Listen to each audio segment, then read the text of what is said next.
Kalau tak stop, mereka gimana? Yang artinya mereka nggak bisa buat apa-apa selain dibantu sama Mbak Nunung. Nggak bisa gitu, harus bergerak sekarang karena Mbak Nunung udah keteteran.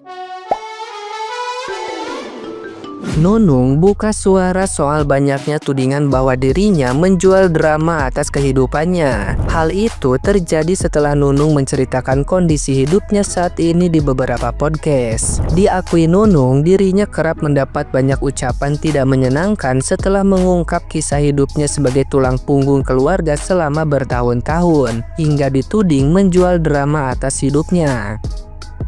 Nunung mengatakan bahwa selama ini dia hanya menjawab pertanyaan dan berusaha memberikan jawaban yang sebenarnya tanpa dibuat-buat. Setiap responnya yang tertangkap kamera menurut Nunung adalah respon wajar seseorang terhadap suatu aksi. Berbicara banyaknya bantuan dari teman-teman di dunia hiburan, Nunung bersyukur niatnya selama ini membantu keluarga mendapat balasan dari orang lain.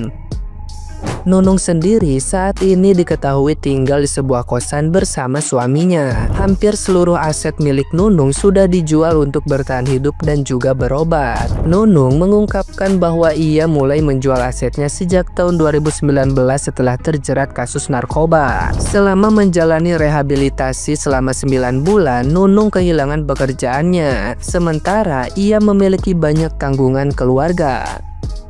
Kini Nunung lebih fokus menjalani hidup di Solo, namun tetap menyewa kos di Jakarta untuk keperluan pekerjaan atau kunjungan singkat. Ia menegaskan bahwa keputusannya sudah dipertimbangkan dengan matang demi kenyamanan dan efisiensi hidupnya.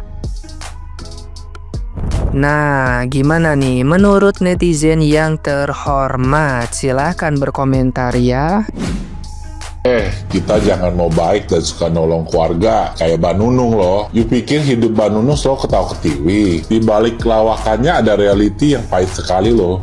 Like dan follow dulu yuks. Dari dulu Mbak Nunung banting tulang cari duit buat keluarga dan hidupin 50 orang. Tapi pas dia kena sakit serius, malah berjuang sendiri. Yang dibantu bertahun-tahun kemana tuh? Kok gak ada yang nongol sama sekali? Ini reality yang sering kejadian. Orang baik hati sering banget dijadiin ATM. Pas gak bisa kasih lagi, bye-bye. So, jadilah baik sesuai kadarnya. Yang bisa nolong kita di masa depan ya cuma kita sendiri.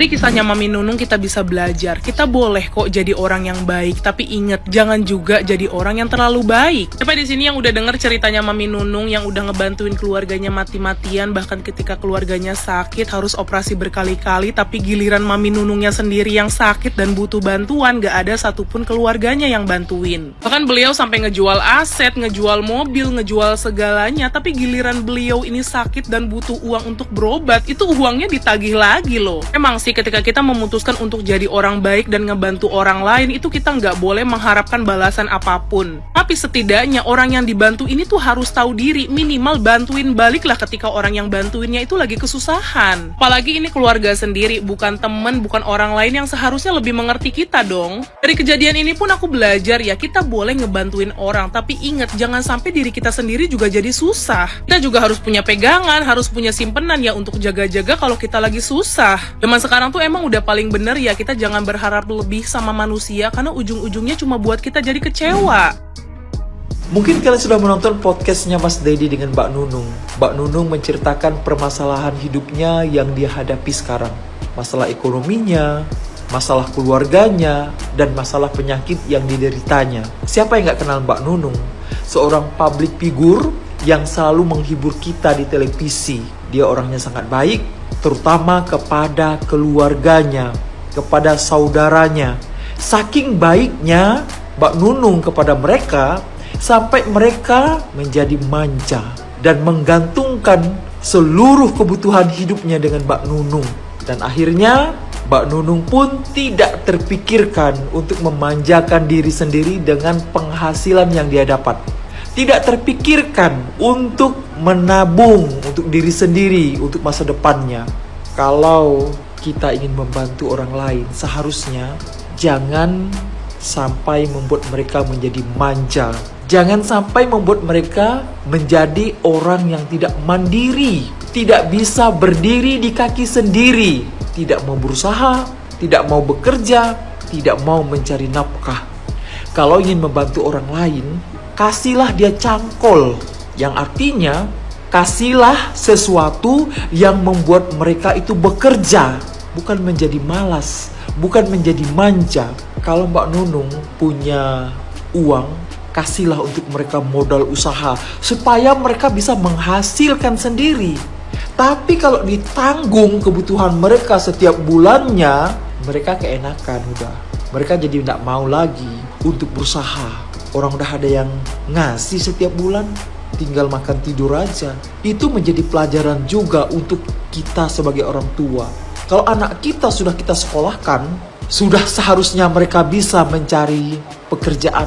Jangan kita kasih terus uang. Itu akan membuat mereka jadi malas. Karena mereka pikir tuh apa bekerja. Orang udah dikasih orang tuaku uang setiap saat. Itu tidak mendidik. Itu bikin mereka menjadi sangat manja. Padahal tidak selamanya juga orang tua mampu memberikan uang kepada anaknya. Begitu juga dengan Mbak Nunung. Tidak selamanya Mbak Nunung mampu membiayai hidup mereka. Mengapa mereka tidak mikir? Sumbernya cuma satu. Yang mau dikasih banyak. Mana sanggup seumur hidup seperti itu. Sekarang Mbak Nunung tinggal di kos-kosan. Rumahnya digadaikan. BPKB mobil digadaikan. Sedangkan Mbak Nunung sekarang itu sakit. Yang harus kontrol setiap 3 bulan sekali. Mbak Nunung sampai nggak datang-datang untuk kontrol. Karena nggak punya uang.